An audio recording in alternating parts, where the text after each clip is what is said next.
could travel down. Some will lead to nowhere, some to even larger, faster rivers. Religions form the backbone, the core belief structure of what we call civilization. They are your beliefs, ideals, and motivations, like the current of the river. You are the ships, your religions the rivers, and the way is a map and a logbook. The way is not the river. It defines the course, or which river your ship will sail down. On it are routes that others have taken, but the larger part is still blank and represents the uncharted waters of human evolution. The way provides you with a framework, a point of reference, to determine the best course. It is not the river. It is the best path to take via the river in reaching your goal. Sort of like a map on which you can record all the well-traveled and familiar waters. These represent the various religious philosophies and spiritual dogmas that now exist. As with many other modes of travel, you realize that the shortest path to your goal is a straight path, and in a perfect world, this would apply to religions as well. One great big nice straight super river to sail smoothly down. In a perfect world made up of perfect people following the perfect religion, life would also be perfect. Life would be easy. Now, I don't think there is anyone out there who thinks the world is a perfect place, nor do we think that we are a perfect, pristine examples of what it is to be human.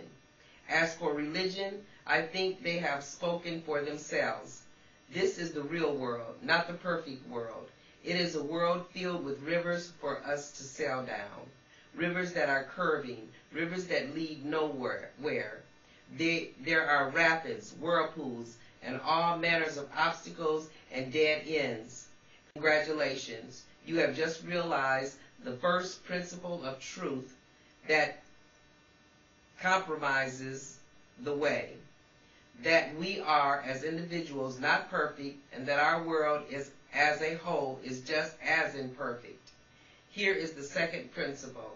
I and this whole thing I call life don't have to be bad. We can be improved upon. Here is the third and final truth of the way's big three. No one is going to do it for me, but I can change things by my own efforts and make the world a better place. These are the three basic reasons why the way exists. It is not the journey, but the decision to leave in the first place. It is not the traveling, but the direction you take.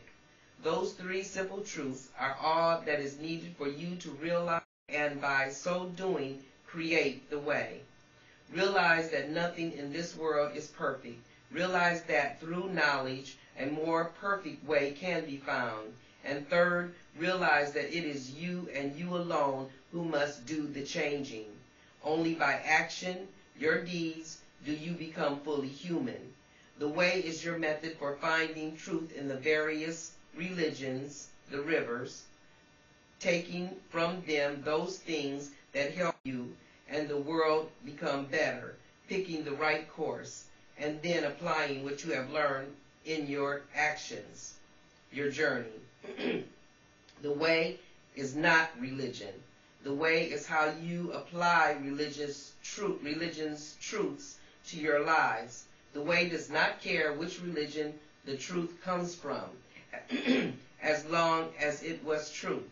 It can take the 10 Commandments from Christianity, the Golden Rule from Buddha, and Muhammad's teachings that there must be no compulsion with regards to the truth, and use them all as they were meant to be, as one, as the true word of God.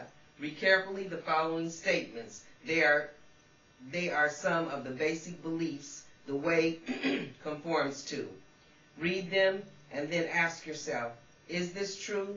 Is this how I feel also? The way says this: the world could be a better place. People have to stop hurting each other and start working together. All religions contain some basic truths. I believe in some of what some have to offer, but other parts I totally disagree with.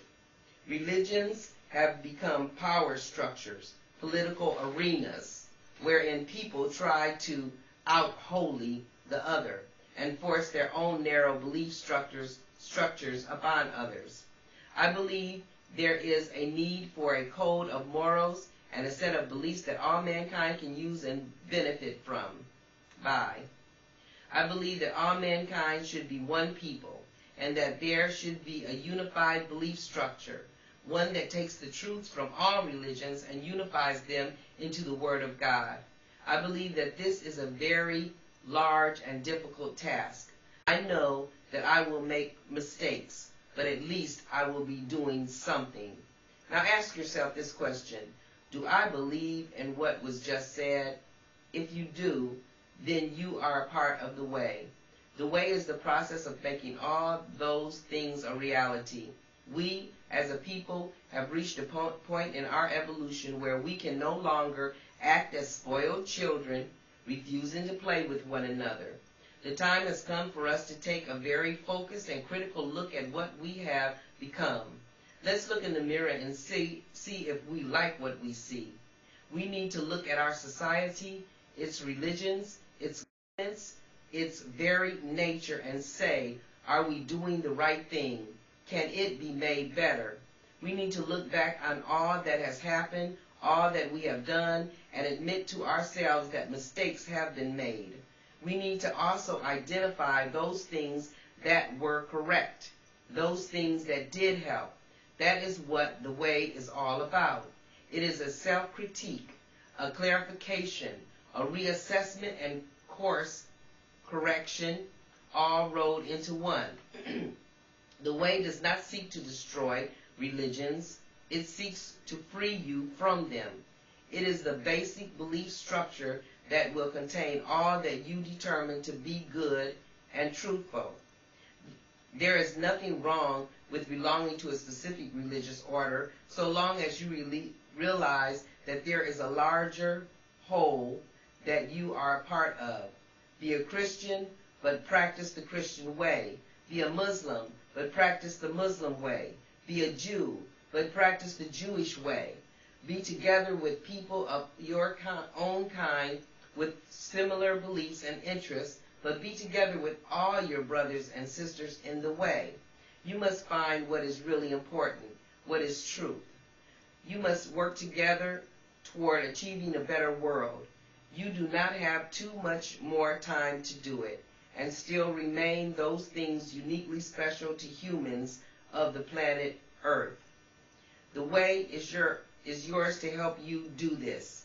No one will force you to stop hurting each other, at least not now, but the time will come when all these things will be overwhelmed and lost if they are not now identified and strengthened. Now that you know a little more about the way, I hope that you will embrace it and begin to put it into practice. I know there is a hunger in everyone's heart for something better, a chance to make things right on this world. It will only happen if you work together and do it, indeed, instead of merely saying it. Be a part of the way. Tell your friends about it. If you are